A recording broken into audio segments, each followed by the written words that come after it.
terms of generating these funds? Help mandate for the benefits of our teeming Nigerian population. Thank you, sir, and welcome to the Federal Ministry of Power for the meeting. Thank you, sir. Will also be rolled out to ensure compliance and adherence to the local content bill. To achieve this, we are going to set up a committee that will start working on this. They will gather the data, they will do a lot of engagement, investigation across all the three segments in the power sector, from generation to transmission and to distribution. Our recent visit to some local manufacturers have confirmed that there are indeed very good number of manufacturers that can give us some impressive proportion of what we use in the power sector. And these people will be encouraged. We also need to collaborate with the Manufacturers Association of Nigeria, MAN, to ensure that we collaborate in achieving this.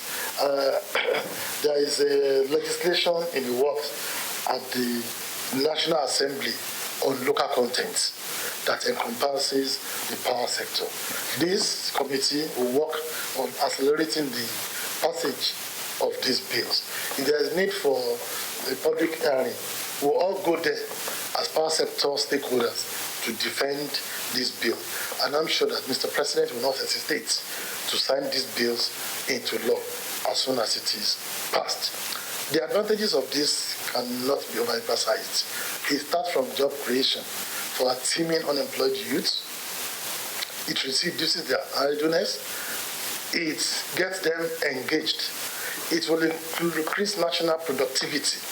And again, it will ensure that more revenues are available for government, and at the same time, more taxes will be paid to government. And there are lots of ancillary activities that will be offshoots of patronizing local manufacturers that will get the majority of our people engaged in economic activities. That is for the local content. And we've also discussed the issue of the target generation, power generation that we have for December 2024, which is achieving 6,000 megawatts to further improve stability of electricity supply to households, to businesses, to institutions, to industries. We've achieved 5,155 megawatts, specifically on the 8th of August, which keeps us on the right track to achieving these 6,000. But we have to sustain it. So we have all identified the impediments to achieving this, which we have discussed here as a team, and we have set up a committee that will ensure that all these impediments are dealt with, from infrastructure, from off-taking, from anything that we believe will be called in the wheel of progress of achieving this.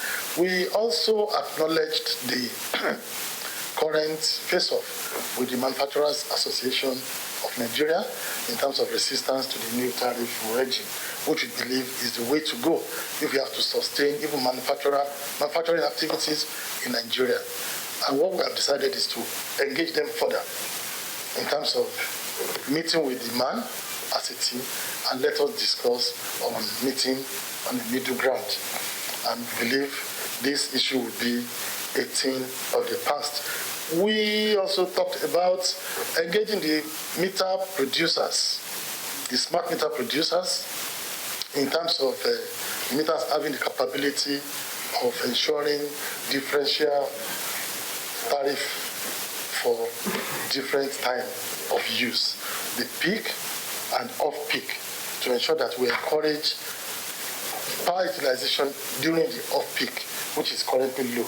And we believe this will increase the average revenues to the discos, and that will spread across the power sector value chain. CEOs of all distribution companies nationwide, I want to welcome you again to the quarterly meeting of the discourse with the Federal Ministry of Power and all its associated agencies. You are all welcome. And I want to thank you so much for being able to register your presence at this meeting. The last time we met was the last quarter, I think it was second quarter, probably April.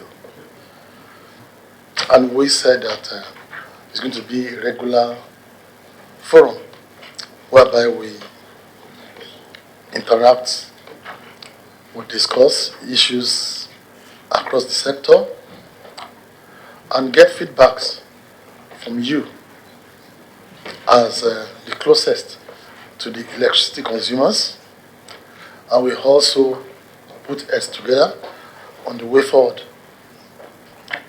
to uplift or turn around the sector.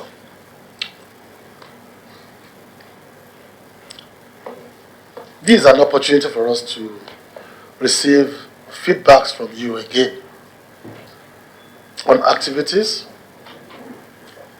on the field since we started implementation of the new tariff regime. We would like to hear from you responses from customers and how we have been able to manage them. We also like to hear from you responses in terms of improvements that is being observed nationwide in the electricity supply to the customers. Let me use the opportunity to thank you anyway for the good job you've been doing. We also felt it that activities of discourse have since improved. Your rate of responsiveness to customer complaints, to customer service has also improved, even though we have not gotten to where we are going. We are still far away.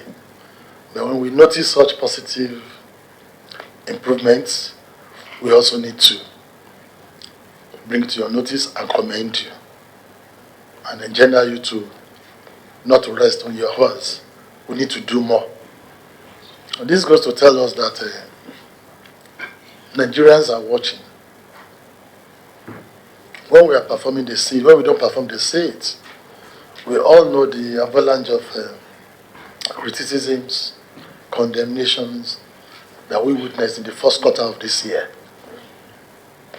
which I mentioned that it was not going to be acceptable, that we needed to raise our game, that we needed to improve on our performance. And I'm happy that you heeded the advice. And the last 3 to 4 months have been quite impressive. Even though we don't settle for crumbs, these are baby steps. We need to start taking giant steps. And I'm sure our results will speak for us. When there was that media war, both the conventional media and the social media, criticizing the sector operators and all that. And people will say, oh, we should manage this media. I say, what do you want to manage in the media? What kind of management do you want to achieve if it's not supported by substance? Let's go out there and change the narratives and work and let them see the results. Nigerians will make a U-turn. They will somersault and start acknowledging the good performance. There may be some reluctance at the early stage, but when the performance becomes overwhelming, they won't have a choice than to start acknowledging it. And we have seen it. But to me, it's still a very, very fragile achievement.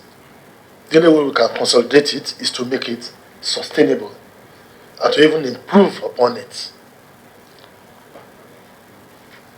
So, I'd like to hear from you on that. Then, lastly, on the feedback is, we'd like to know how you've been managing this migration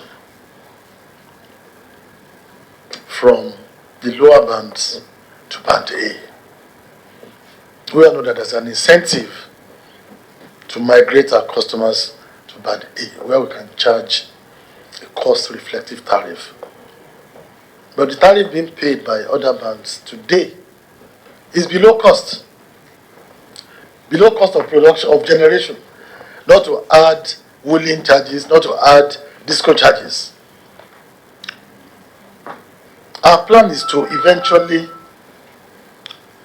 look at the tariffs of other bands and raise it with a minimal service covenant or lower service covenants than the band A.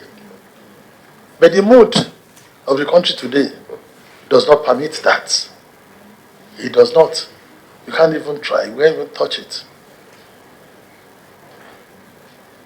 That is the intention. So the only way we can actually improve our average tariff across the customers is to consistently work on infrastructure improvements across the distribution network so that more and more customers will be migrated to band A.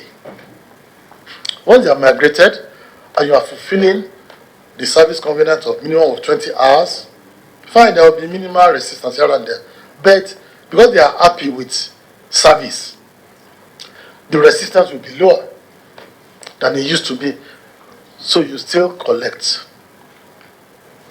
We also expect that your collection efficiency will drop a bit. Okay, from billing efficiency and collection efficiency will drop a bit because you now supply more power to the people. Even if your collections in the absolute sense increases in naira terms, by the time you get the percentage of collections to total bills, it will be lower. We know.